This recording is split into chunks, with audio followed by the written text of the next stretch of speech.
दोस्तों, 8वें वेतन आयोग को लेकर केंद्रीय कर्मचारी और पेंशनर्स यानी दोनों अलग अलग हो गए। पेंशनर्स को आज भी भरोसा नहीं है कि सरकार उनके साथ न्याय करेगी या अन्याय करेगी। हां जी दोस्तों, क्योंकि वित्त मंत्री को चिट्ठी लिखी जा रही है, मिलने के लिए बात की जा रही है और आश्वासन मिल रहा है, लेकिन हम क्या चाह रहे हैं वो आपको समझना होगा। यानी पेंशनर 69 लाख पेंशनर आज भी पूरी तरीके से आश्वस्त नहीं है कि उन्हें 8वें वेतन आयोग का फायदा मिलेगा या नहीं मिलेगा, कितना मिलेगा, कब से मिलेगा, कैसे मिलेगा। यानी केंद्रीय कर्मचारियों की बात समझ गए, अब पेंशनर्स इस बात को लेकर असमंजस में आज भी।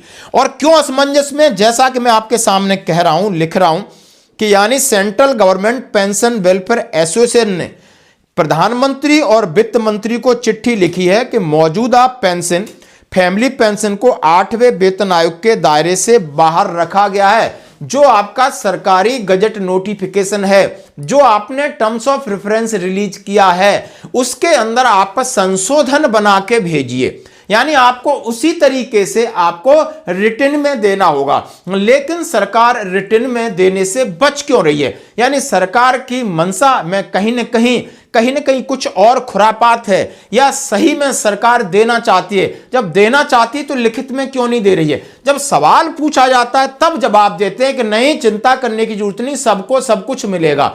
यानी इस तरीके से कहीं ना कहीं राज्यसभा और लोकसभा में सवालों पर जवाब मिले हैं, उससे भी लोग संतुष्ट नहीं है, क्योंकि वित्त विधेयक 2025 सरकार का एक ऐसा हथियार है। यानी एक ऐसा हथियार है, ट्रंप कार्ड है, वो कभी भी चला सकती है। और मैं ये कह पा रहा हूं क्योंकि सरकार की कथनी करनी का अंतर मैं आपके सामने रखना चाहता हूं। वन रैंक वन पेंशन के अंदर जब संस्करण 1 लागू हुआ और उसके बाद कहा गया कि सबको फायदा मिलेगा, माननीय प्रधानमंत्री जी ने कहा कि सबको मिलेगा, प्रीमेच्योर रिटायरमेंट है उनको भी मिलेगा, और मिलने के बाद पहला फायदा के बाद लेटर निकल जाता है आगे अब नहीं मिलेगा।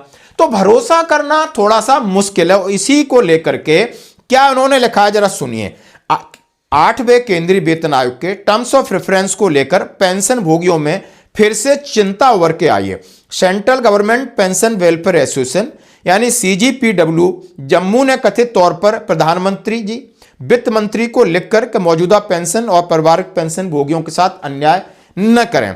CGPW सरकार को लिखा पत्र, और जिसमें सीधा उन्होंने लिखा है, एसोसिएशन का कहना है कि अधिसूचित टर्म्स ऑफ रेफरेंस में 8वें वेतन आयोग के दायरे को केवल सेवारत केंद्र सरकार के कर्मचारियों तक सीमित करता है, जिसमें मौजूदा पेंशन भोगी और पारिवारिक पेंशन भोगी अपने आप बाहर हो रहे हैं।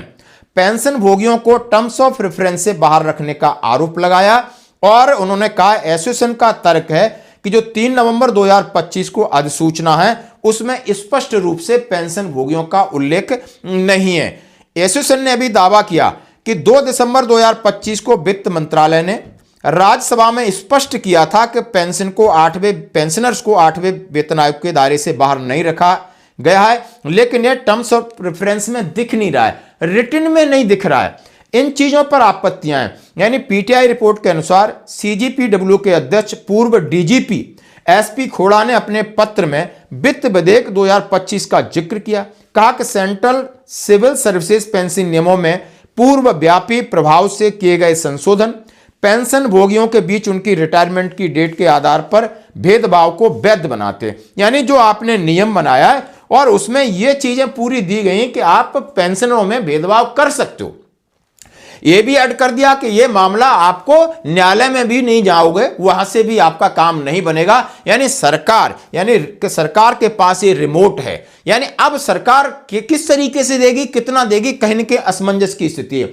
नहीं आप से सकते हो कि director general of police SP खोड़ा यानी जो अध्यक्ष हैं central government pension welfare association के, इतना बड़ा अधिकारी है, ऐसे ही तो नहीं लिख रहा है, और वो भी प्रधानमंत्री जी को लिख रहा है, वित्त मंत्री जी को लिख रहा है। कहीं ना कहीं संदेह की स्थिति तो है। उनका तर्क है कि ऐसे वैधानिक परिवर्तन पिछले सुप्रीम कोर्ट के फैसले और संसद में दिए गए मौखिक आश्वासनों को अप्रभावी बनाते हैं, जिन्हें केवल औपचारिक विधायी संशोधन द्वारा ही पलटा जा सकता है। अब उन्होंने कहा है कि ऐसी चीजें मुंह से कईयों ने बोल दिया है, लेकिन जब तक रिटर्न में नहीं आता तब तक हम मान नहीं सकते, क्योंकि ऐसा कई बार हुआ है। यह भी तर्क दिया।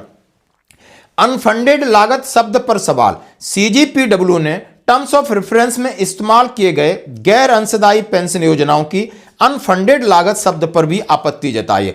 सुप्रीम कोर्ट के फैसलों का हवाला। सीजीपीडब्ल्यू ने अपने पत्र में सुप्रीम कोर्ट के कई फैसलों का हवाला दिया गया, जिनमें कहा गया है कि पेंशन एक संपत्ति का अधिकार है, ये स्थगित वेतन है। इसके अलावा पेंशन भोगी एक ही वर्ग के होते हैं, उनके रिटायरमेंट की तारीख के आधार पर उनके साथ भेदभाव नहीं किया जा सकता। अब इस पत्र में बताया कि सांसदों, जजों, रक्षा कर्मियों की पेंशन भी नॉन कंट्रीब्यूटरी होती है और उन्होंने इस तरीके की आशंका जाहिर की।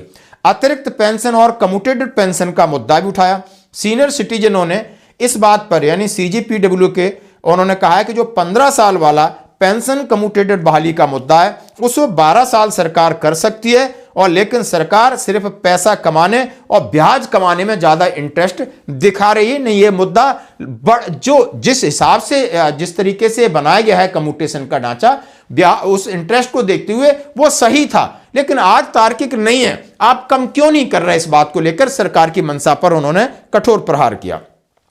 तो दोस्तों देखते हैं आगे भविष्य में इसके ऊपर क्या जवाब मिलता है। लेकिन इस बात एक बात सत्य है, केंद्रीय कर्मचारी संगठन है बहुत अच्छे से लामबंद, बहुत अच्छे से अपनी तैयारी कर रहे हैं। हर कोई 8वें वेतन आयोग को लेकर हो, दूसरी चीजों को लेकर हो, आप पता चलता है जब आप इनसे बात करते हो, जब आप इनको फॉलो करते हो, जब आप ये अपनी बात रखते हैं। कम से कम ये बात न रखेंगे, रोड पे नहीं उतरेंगे, तो सरकार तो अपने मनमाने ढंग से देगी। आप वेतन आयोग पे भी प्रेशर नहीं डाल पाओगे, सरकार पे प्रेशर नहीं डाल पाओ, तो सरकार अपने मनमानी काम करेगी। बहुत सारे लोग सवाल करते हैं कि सर ये लोग कुछ करते नहीं, सिर्फ बातें करते। तो हमने कहा डिफेंस फोर्सेस के लोग तो कम से कम वो भी नहीं कर पा रहे, कम से कम घर बैठे हैं। जो कर रहा है उन्हें हम अप्रिशिएट करते हैं, जो कर रहा है उनसे हम बात करते हैं, आगे उनकी प्लानिंग क्या है, और लगातार उनकी मीटिंगें चलती रहती हैं। और यही एक संघर्ष है, यही एक जो प्रजातांत्रिक देश के अंदर यही एक तरीका है। और केंद्रीय कर्मचारी पूरी तरीके से कह रहा हूं, जितने रेलवे फेडरेशन हैं सब तरीके से लामबंद है कि इस बार हम चूक नहीं होने देंगे। धन्यवाद।